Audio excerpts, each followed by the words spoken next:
moo tax fu tubaab bi samp chef de canton Seydil Hadj Malick samp ca wet ga muxaddam suñu yendoo jàngal gone yi la Marseillaise ak nos ancêtres les Gaulois bu ngoonee naasiri bil xaq ñëw daj lépp ndax xam ngeen ne Pastef moo tax Cheikh Ibrahima Niass juddoo diggante Léona ak Kossy jàng ci anam yu metti ci benn sëriñ muy baayam dem bay intégré l'académie de recherche de l'Institut Al-Azhar d'Égypte ndax xam ngeen ne Pastef moo tax cardinal Hyacinthe Thiandoum juddoo fii ci Popenguine dem ba nekk cardinal prêtre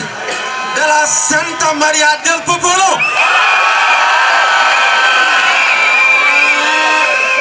dama ne bokk yi ak Pastef mën nañoo yett bunt ci asamaan te nag ku nekk war ngaa doon ci soo turandoo juróom-ñaari jikko nan leen doon ci sunu turandoo Pastef juróom-ñaari jikko ndax kat sunu ndey di Sénégal tey mi ngi simboo ay rangooñam dafa mel ne jeeg la boo xam ne bi mu wàccee ci dëkk bi ba léegi li tax mënugul a sikki mooy daa mel ne dafa yaradal xam ngeen lan mooy yaradal du jur mu deere yaradal mooy jur mu ne lëng te tekkiwul dara ba mel ne lii ci pare bi mooy loolu saa ñaari yoon dama koy bañ a tudd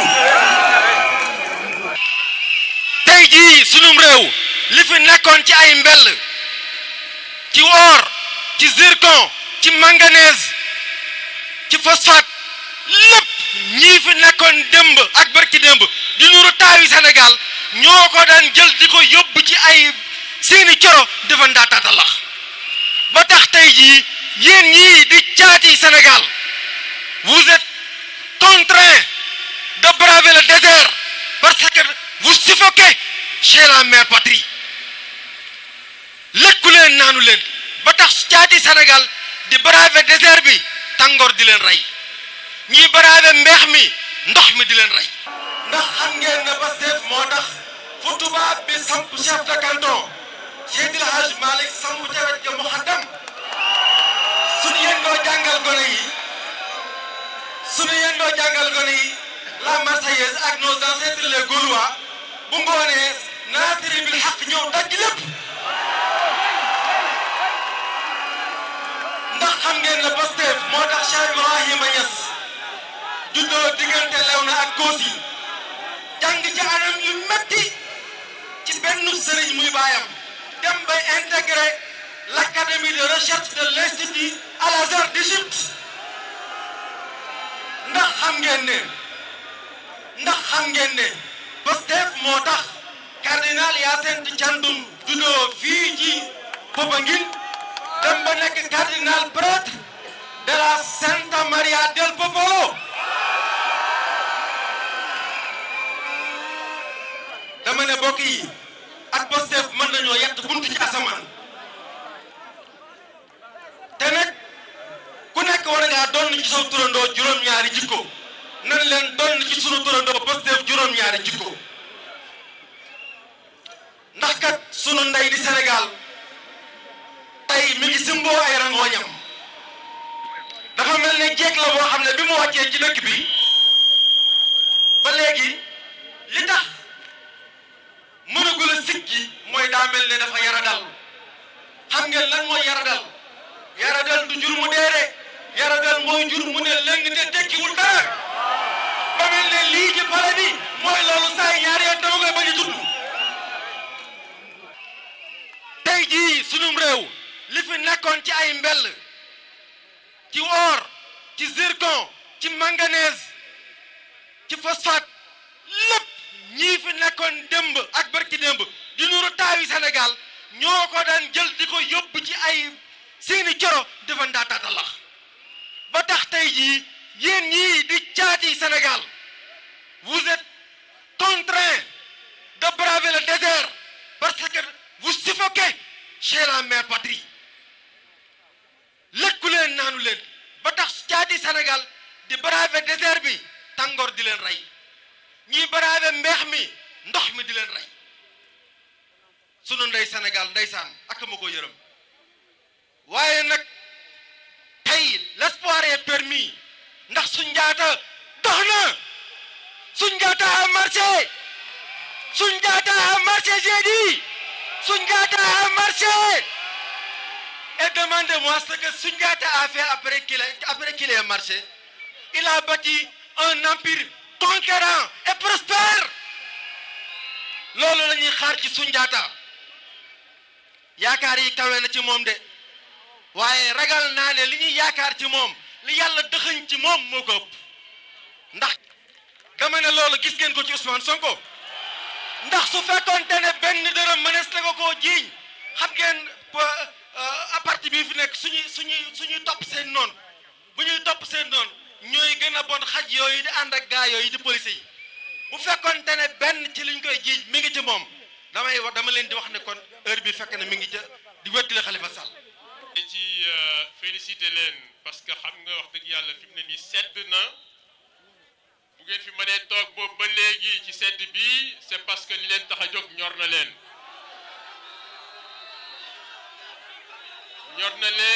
te it vraiment lu ñor la parce que li ngeen fi bëgg a jëlee yàgg na fi lool nit ku fi juddi woon 60 ba léegi benn at moo ko dese mu dem retraite loolu nag dafay wane ne kon li ñu fi bëgg a jëlee sax na fi yàgg na fi waaye gis nga détermination amul lu mu mënul faj te lii ngeen def wane na ne yéen am ngeen détermination moo tax ci turu coalition bi nga xamante ni moo ànd ak président Sonko tànn ko te juumul ci tànn bi chaque jour ñuy gën nekk ensemble ñuy gën am conviction ne ndekete lii rek la ñu waroon def bu ñu ko defee woon dañ def erreur loolu nag daf ko wone ci jëf daf ko wone ci taxawaay def na sacrifice boo xam ne pour Sénégal kenn mënul lem fan la yem loolu nag ni leen lii jarale ngeen toog fi ci sedd bi noonu la ko jarale aussi te lépp war rek combattre pour que système bi nga xam ne mi ngi fi nekk fii te nga xam ne résultat yi mu jur pendant 60 ans mooy Sénégal bokk ci dëkk yi nga xam ne ñoo gën a ndeere ci àdduna bi mu jur aussi ay résultats yoo xam ne ku ne teg ci bëtam ñaata sénégalais tey ñooy ñi nga xam ne ñoo des ci biir géej gi ñaata sénégalais tey ñooy ñi nga xam ne ñoo des ci désert bi évaluation yi ci mujjee def dem nañ bu ñu wax ne en Afrique plus de 3000 jeunes ñoo xamante ni des nañ ci biir ndox mi ndax lan ndax ñàkk d'espoir ci Sénégal di ko uti feneen foo xamante ni ay nit comme ñun ñoo fa taxaw tabax ba mu mel na mel te ñun am capacité comme ñoom réveil bi nga xam ne moom la indi Sénégal mooy loolu ñu am conscience ci ne dëkk bi nga xamante ni fa la ñu suñu xale yi jëm ndax ñàkk espoir ci seen propre dëkk ndax gestion bu bon boo xamante ni depuis 60 ans moom lañ fi teg damay dëkk yooyu ñuy jëm ay nit comme ñun ñoo taxaw am dogu tabax ko te dogu googu du dara lu ngeen doge bu ngeen wane fii moom lañ am foofa moo tax li ñu am ñoom ñu am ko kon nañu gëm ne situation yi mën na changer du fatalité li ñu manqué woon boobu ba léegi mooy am leader bu am vision engagement un homme propre te yàlla defal nañu tey am nañu ko na ci ñëpp jàpp ñu tegle Sénégal loolu nag comme ni ma ko waxee sànq dafa laaj effort boo xamante ni amul yemukaay kenn ku ci nekk loo mën na nga ko def pour que justement situation bi mën a changer parce que lii xam ngeen ne jëmul kër te baaxul ci réew jeunesse bi nga xam ne Sénégal am na ko avantage la bu rëy parce que Sénégal fi mu toll tey ak fi ñu ko war a jëme suba dafa laaj force de production bu ngand te loolu ci xale yi lañ koy xaar ginnaaw bi nga xamante ni am na ay mag yoo xamante ni mun nañu réfléchir conceptualiser tracer ay chemin force de travail boobu nga xamante ni jeunes yi ñoo ko yore maintenant ginnaaw bu ñu leen joxee formation bu adapté muy loo xamante ni ci suñ programme la bokk incha allah loolu mooy tax ginnaaw mobilisation bi ak yéene yi ñu mën ko mandargaal ba ay actes yoo xamante ni mooy tax Sénégal jóge fi mu nekk ti jëm foo xam ne incha allah dans 10 ans xammee ko dina jafe ci maanaam qualité bi nga xamante ni moom ci lañ jëm kon nag na kenn ku ci nekk lépp loo mën ci effort bu xasee mu weesu fàtte ko xoolal sa kanam parce que fi ñu jëm nii lu sérieux la il faut que ñu xam ne au-delà des clameurs lu sérieux la te effort dëgg la laaj pour ñu génn ci mais amul benn werante ne am nañu capacité pour génn ci loolu kenn mënu ko werante te am na njiit moo xam ne également am na vision am na engagement propre na pour mun jëlee foofu. asalaamaaleykum waa Thiès ah dafa mel ni guddi gi jàpp na gaa yi de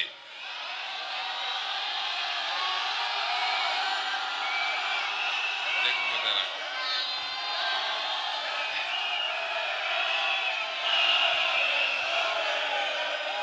yéen ñii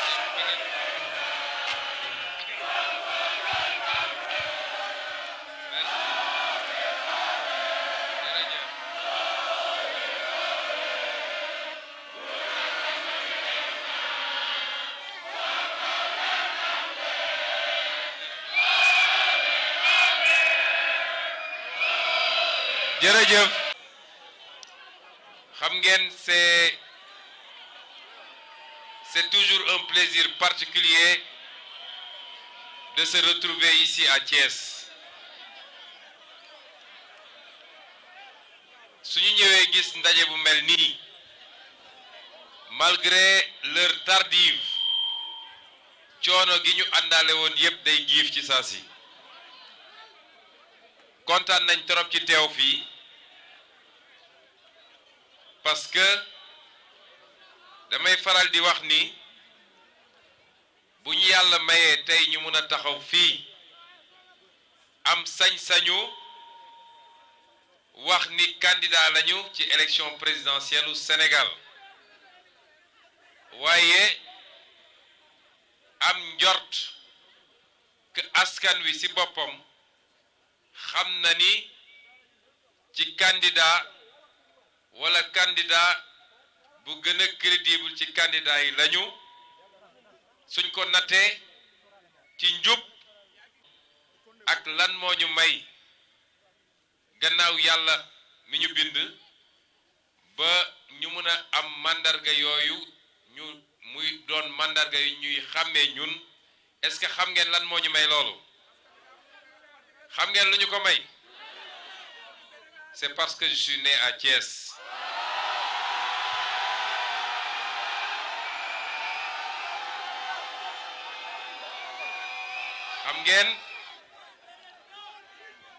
xam ngeen waa Thiès dañ leen teel a xàmmee ci fit ak jom ak fulla ak fayda waa Thiès dañ leen teel a xàmmee ci bañ ak bëgg dëgg moo tax nguur gi fi njëkk a nekk fii Sénégal defe naa coonoom yu gën a rëy yi mu daan am mu ngi ko doon jëlee fii Thiès ba ko jiite woon en tout cas deuxième président bu nguur googu ñëwoon fii am fi ay jafe-jafe mu am lu mu waxoon jëmale ko ci jeunesse thiessoise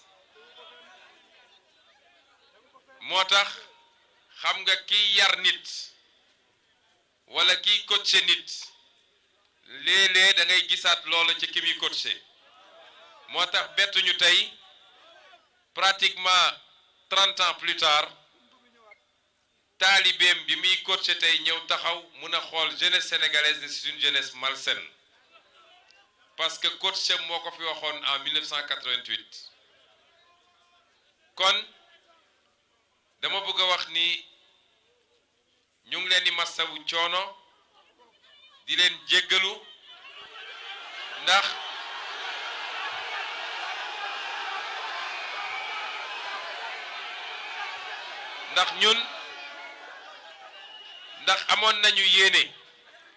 amoon nañu yéene teel a dugg ci Thiès yéene gi li ko laloon mooy teggil leen coono gi waaye yéene gi it mooy woon daf ñu leeroon ni bu ñu duggoon Thiès bëccëg mbir kàmb ba def caravane ni ñu war a def Sénégal dinañ xam ni Thiès gi am nañ ci wàll gu rëy a rëy waaye xam ngeen campagne électorale programme yi dafa xaw a métti boo accusé retard ci départ ba rek boole ko dëkk boo romb nit ñi arrêté convoi bi ne foog nga taxaw wax ak nit ñi looloo tax fi nga waroon def 3 heures de temps nga def ko 6 heures de temps waaye li am solo rek mooy alhamdulilah ñi ngi fi daje nañu dinañu waxtaan tuuti rek du gudd parce que jamono jii ñuy waxtaan ak yéen tembe ñu ngi ñuy xaar xombol te war nañoo dem ba foofu doog a delluwaat nag fanaani Ndakaaru Thiès nag boo koy xool da ngay am lu la métti torop ci Sénégal ndax ñëw nañu fii ñaari weer ci gannaaw wala ñett def fi meeting ci place bi ma am lu ma leen waxoon ci Thiès Thiès potentialité économique yi fi am boo ko méngaleeg situation Thiès sa xol day jeex su may wax Thiès nag dama wax région de Thiès boo demee ci gannaaw ga vocation bi mu am mooy vocation agricole ñu mën faa bay lu ne loo xalaat rek mën nañ ko bay fii ci Thiès dafa nekk ci dafa am tuuti contact ak li ñuy wax le bassin arachidier waaye am contact surtout ak li ñuy wax la zone des Niayes nga xam ne zone boobu rek tey mënoon na régler l'autosuffisance du Sénégal en produits maraîchers ba ñu am excédent di exporter mu ñuy andil devise gu bëree mu am nu muy dooleel ci suñu koom-koom Thiès ba tey am capacité bu rëy ci li ñuy wax la pêche muy napp gi ndax li gën a rëy ci littoral bi muy la petite côte comme la grande côte côté Mbour comme côté bi jóge fii romb nu mu tuddoo Kayar yéeg ba ci kaw Thiès da cee am lu bëri te xam nañ ni foofu potentiel bi mu am ci wàllu pêche néew na fu ko am fii Sénégal ñu ne su yemoon foofu sax ba léegi Thiès waroon na mun a nekk une région extrêmement développée mais ñu ne la boo génnee loolu Thiès am vocation touristique diggante Mbour ba Ngaye ak possibilité yi ñu ci am ci artisanat articulé au tourisme mu mënoon andi lu bëri ci koom-koomu Sénégal waaye andi ko ci région de Thiès ak doomu Thiès ñu ne Thiès am na nag une vocation minière xam nga nag ku tudd mine rek tudd lu bëri dañuy wax lu bëri ci phosphate bi naam phosphate baa ngi fi te yàgg na fi torop fii Mboro te jëriñul Thiès jëriñul waa Thiès jàpp naa ne li muy jëriñu Inde ak doomu Inde moo ëpp téeméeri yoon li muy jëriñ Sénégal ak doomu Sénégal ñu ne nag soo demee Diogo di nga fa fekk xeetu zircon ak yeneen yu mel noonu nga xam ne tey dem nañ ba ne Sénégal bokk na ci les 3 plus grands producteurs ci àdduna bi lan la ci waa Thiès am dara ñu ne ba tey ci potentialité yi ak capacité yi nga xam ne waroon nañ ko am fii biir Thiès néew na nag doomu Thiès bu xam ni fii Thiès ñu ngi fi exploité gaz depuis 1980 depuis 2008 ñu ngi fi exploité gaz benn société américaine di ko exploité ñu koy jaay ay milliards di ci génn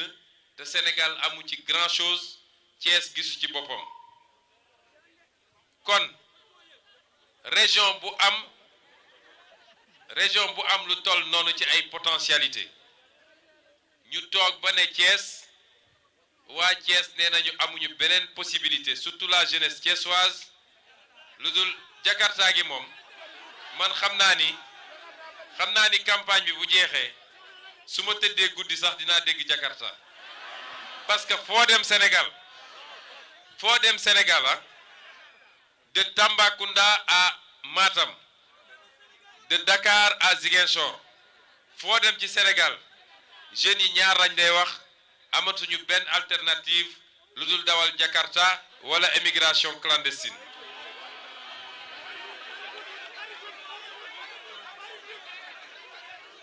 li gën a illustré nag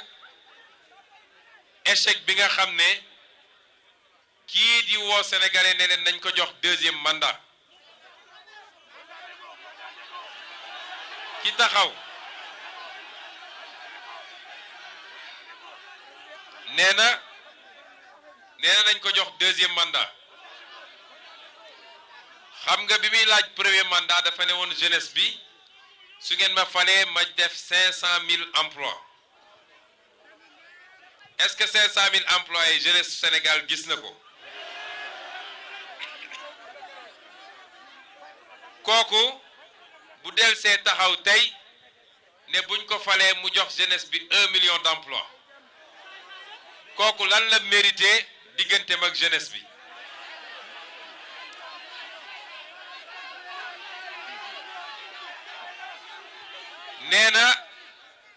nee na buñ ko falee bu ngeen ko joxaatee réew mi li nga xam ne ñeenti at yi yépp suñu combat la woon bokk li tax ñu xeex ak moom bokk li ko merloo ci ni ñu doon feeñalee ay mbóotam ba mu jël xalimaam signé décret ne man dàq na ma fonction publique muy yorin gu ñaaw gi mu yoree alalu réew mi surtout nag li nga xam ne mooy suñuy ressources naturelles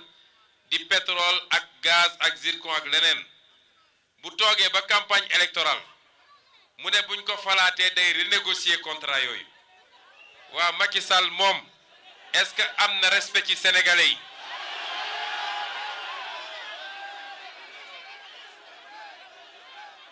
moom président Macky Sall conseil des ministres décentralisé man dama ko rebaptiser doxantu ministériel décentralisé parce que fu ne wër na fa ànd ak gàngooru ay ministre am bu demee diggee ba nit ñi tooy xepp te li mu diggee mu see def dara ma jël ci benn exemple fii Thiès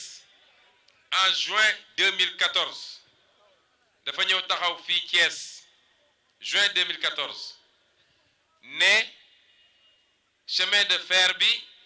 reconstruction bi dina démarrer en janvier 2015 moo ko fi wax de archive yaa ngi fi xam nga man li ma yéem ci suñu waa ji mooy lu mu wax rek mu dañ lu mu wax suba ba ngoon jot mu dañ moo tax man campagne bi suy taxaw sax di waxaat di diggee boo xoolee xar kanam xam ni moom li muy wax gëmu ko bañ na ba day xaw a naj gémmiñ gi sax waaye xam na ni askan wi amul kenn ku gëm li muy diggee bi mu waxee loolu est-ce que chemin de fer bi teg nañu sax benn raay diggante boobu ak tey donc su toogaatee ba le 17 février muy barki démb mu ñëw taxawaat fii Thiès ci campagne électorale ne buñ ko falee 2019 bi ñu commencé waat chemin de fer bi waa est-ce que waa Thiès war nañoo sax may nopp Macky Sall kon lii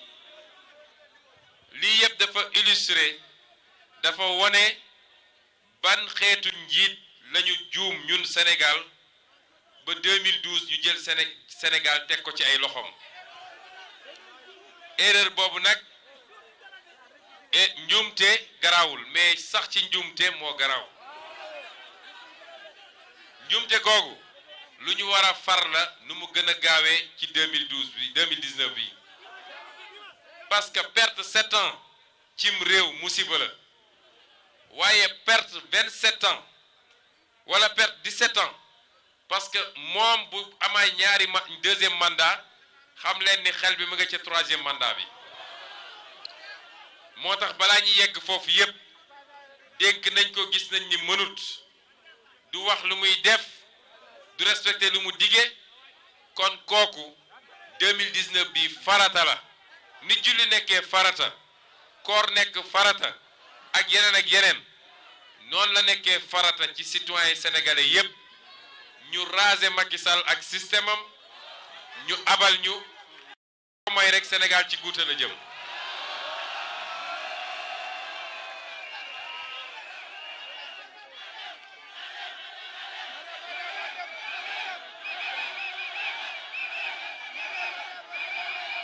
ñun nag li ñuy wax ci lu gàtt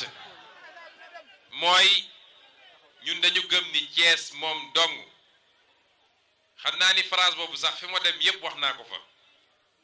parce que gis nga sooy wër Sénégal ak sooy jàng Sénégal di xool statistiques yi di lire les rapports de l'ANSD de la DPE di xool les rapports sectoriels wallahi gars yi Sénégal yàlla daf ñoo jox lépp dara manqué wu fi lépp a ngi fi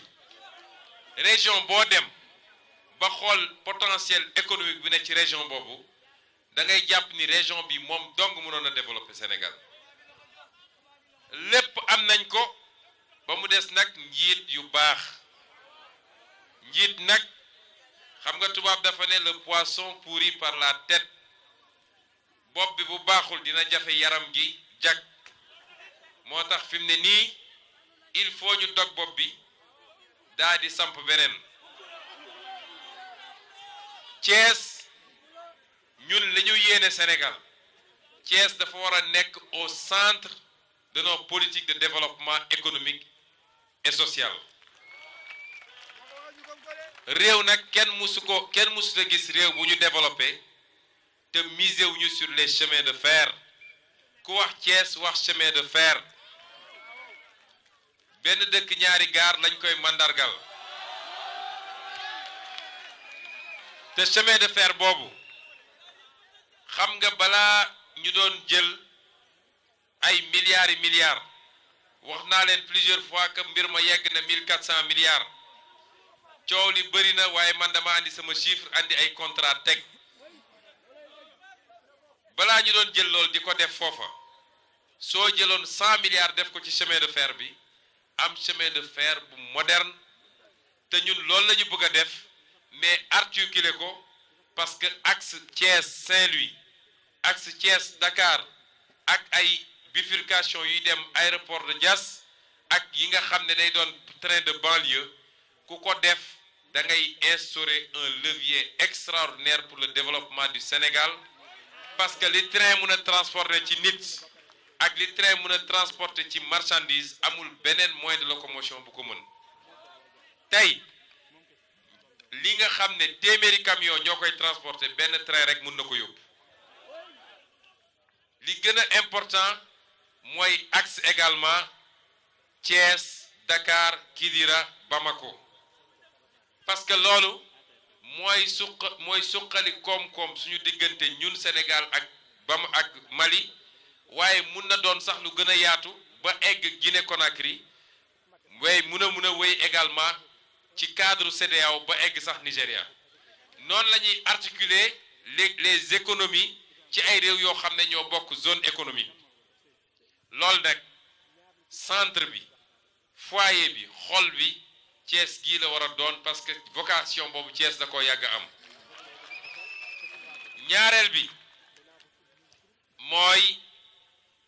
lii nga xam ne Thiès am na ko ci potentiel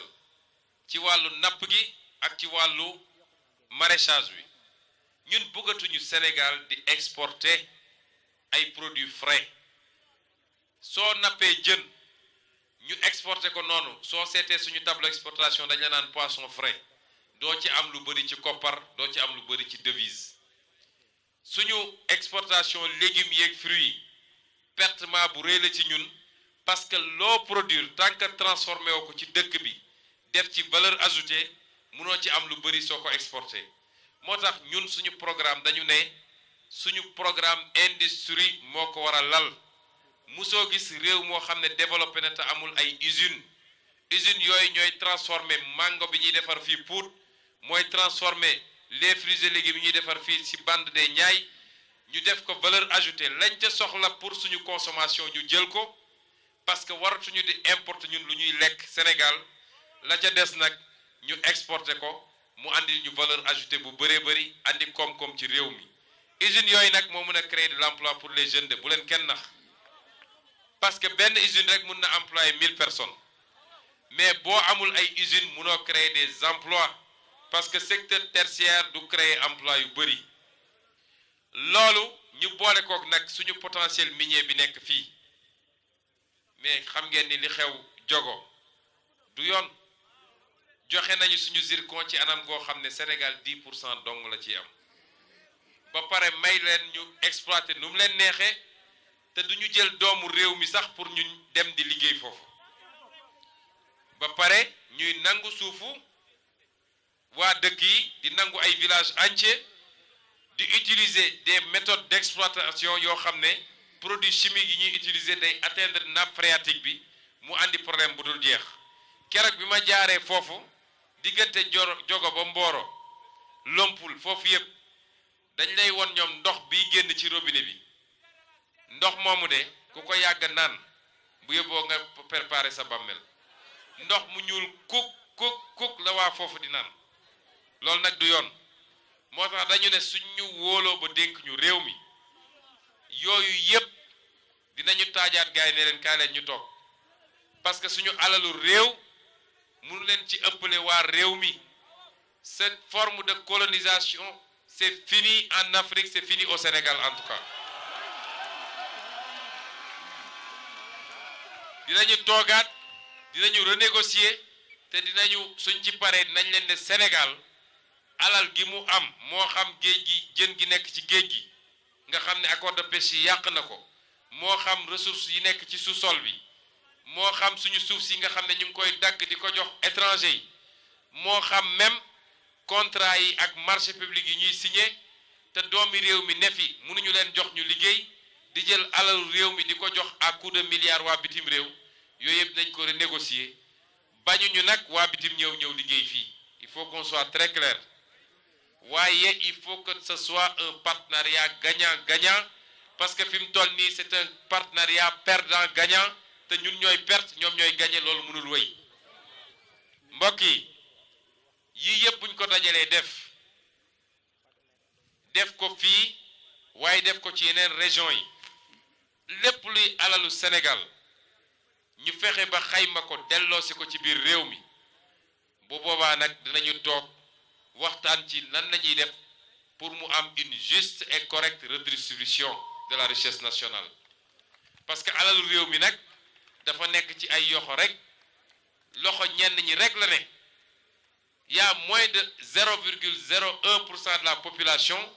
qui s'est accaparé de plus de 80% des richesses nationales te li ci gën a yéeme mooy goruñu yattuñu ay politiciens ak ay hauts fonctionnaires ñooy milliardaires ci réew mi loolu fii nga koy gis soo demee ci réew yu développé politiciens ak hauts fonctionnaires mënuñu nekk ay milliardaires wala su amee politicien bu nekk milliardaire dafa demoon liggéey yor ay usine am ba am milliardam comme Donald Trump doog a ñëw dugg ci politique waaye fii ngay gis koo xam ne profession politicien mu dugg ci nguur def ci 7 mois def ci 7 ans ñu ne ko ñoo la dénkoon delloo si ñu lu ñu la dénk mu génn déclarer patrimoine 8 milliards ba pare ne président bi fi moo ma ko may loolu Sénégal rek la am kon lay alalu réew mi ñu xool niñ koy redistribuer ba sénégalais bu ne jot ci wàllam loolu tax suñu slogan ñu ne jot na te li jot mooy li ñëpp bokk ñëpp jot si loolu nag pour ñu yegg ci xam ngeen ni nu idée yi rafet nu yéene gi baax boo yeggul fa ñuy jëlee décision yi amul njëriñ fa ñuy jëlee décision yi nag la fay yeggale nit mooy bu ñu tollee ci tànn li ëpp ci sénégalais yi jël seen kóolute teg ko ci yow loolu mooy yeggale nit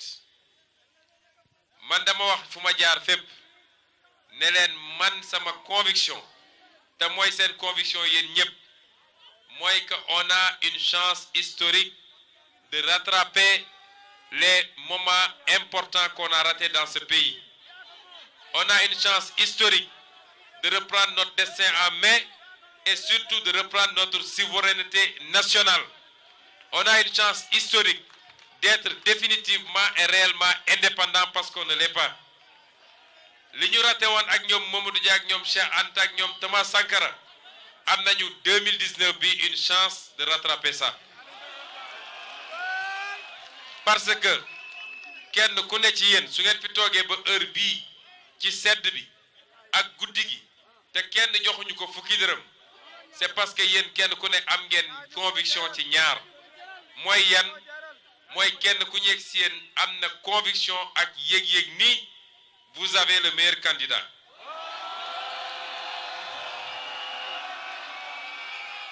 waaye kenn ku ne ci yéen am na conviction ak certitude également que vous avez le meilleur programme pour le Sénégal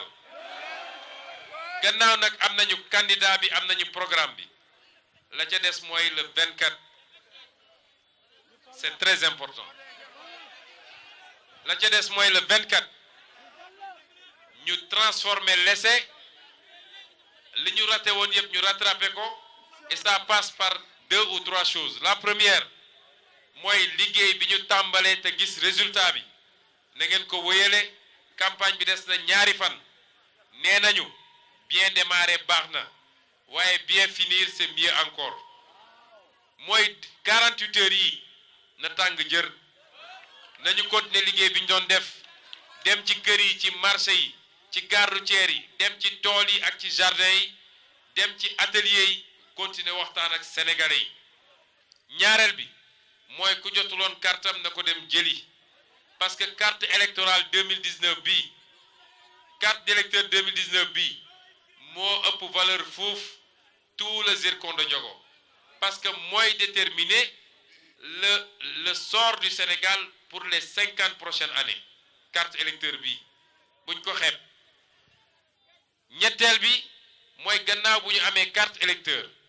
def campagne bu baax te gëm naa ni kenn gënuñu campagne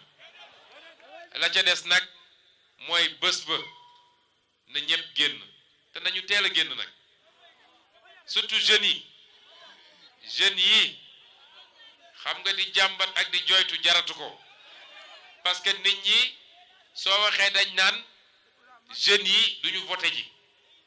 kon suñu nee candidat des jeunes la dañ naan ah du dem fenn parce que 60% des jeunes ou 70% des jeunes n'iront pas voter est-ce que ce sera le cas en 2019 donc il faut sortir massivement mais gannaaw bu ngeen voté nag xam ngeen suñu gars yi de ndax waa ji tiit na jaaxle na xam na ni moom su mbir mi jaaree yoon 20% sax mënu ko am fii ci électorat Sénégal ci lenn nag la yaakaar mooy jaxase carte gi li mën a tere loolu nag mooy gannaaw bu ñu voté ba noppi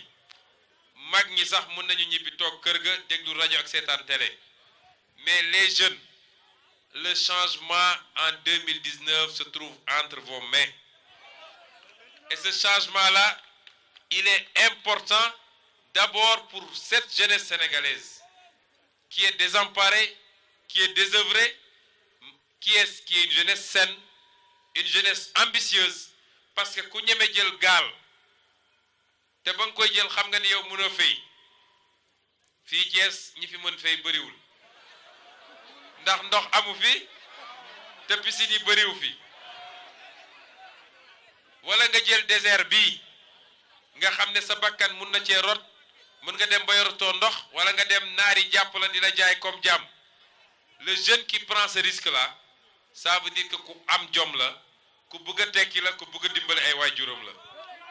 moo tax cette jeunesse là mooy la principale force bi nga xam ne gannaaw bu ngeen ñu wóoloo ba dénk ñu réew mi c'est sur cette force là qu'on compte s'appuyer pour transformer ce pays rapidement parce que énergie bi ne ci jeunesse bi ku ko utiliser orienter ko léegi nga développer Sénégal ci diir bu gàtt comme c'est cet avenir là qui se joue en 2019 toog leen ngeen surveiller les bureaux de vote parce que ñii as toq lañu ci réew mi ab minorité bu ndaw la vous êtes largement majoritaire ku ñëw ci bureau de vote yi bëgg a jalgati carte yi jëflante koog moom parce que dafa bëgg a confisquer votre avenir pour teg ko ci loxo Macky Sall or Macky Sall a prouvé ses limites et son incompétence te bu leen ko def diggante 10 heures ba midi ñëpp dem de déedéet organiser leen ay comité ñii suñu toogee ba sonn dem ñeneen ñëw bu ngeen ko defee ba ngoon ba ñu signé PV yi ba suñu représentant yi jël PV yi ñu xam lan mooy résultat yi je peux vous garantir que le 24 à minuit, Macky Sall sera conjugué au passé.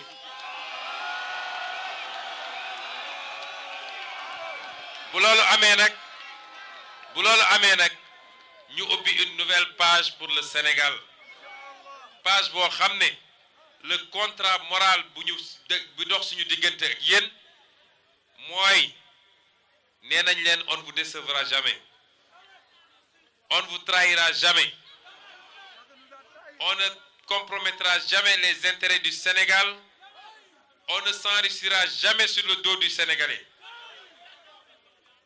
xam nañ ni kóolute bi nga xam ne mun na tegu suñu ndodd du kóolute goo xam ne day yem fi àdduna de parce que responsabilité boobu bés dina ñëw ñu taxaw jàkkaarloog suñu borom 14 millions de Sénégalais taxaw ñu ne leen seen waa ji li xaddis bi wax kullukum ra'in seen waa ji nan la defoon ak yéen est-ce que bi ngeen ko wóoloo ba dénk ko li ngeen ko dénk sàmm na ko est-ce que li ngeen ko dénk doxal na ko ni ngeen bëggeen mu doxee ko wala est-ce que safaan wi la ñun nag am na lu ñu gënal mbirum àdduna moo tax ñu ne leen bu ngeen defee seen wàll ba mbër ma sotti na ngeen xam nag ni lay suñu wàll ñun bu soobee yàlla dinañ ko def ba ngeen gisal ko seen bët parce que la war a doon suñu ndam nag du ñu fal ñu de c'est pas d'être élu bis bu ñu falee le 24 février li may wax mooy bu kenn jubilé bu kenn fecc bu kenn tëgg parce que ndam amagul xam ngeen ndam kañ lay am buñ la falee wala buñ la dénkee nga liggéey goo xam ne bi nga waree delloo lenge gi sénégalais yi yëpp génn nañu sant yàlla sant la ne suñu sañoon nag nga bañ a dem sax loolu mooy une victoire kon ñu ngi leen di gërëm di leen sant guddi na ñu ngi leen di gërëm di leen sant di ñaan yàlla mu yokk ñu sutura victoire au premier tour jërëjëf waa Thiès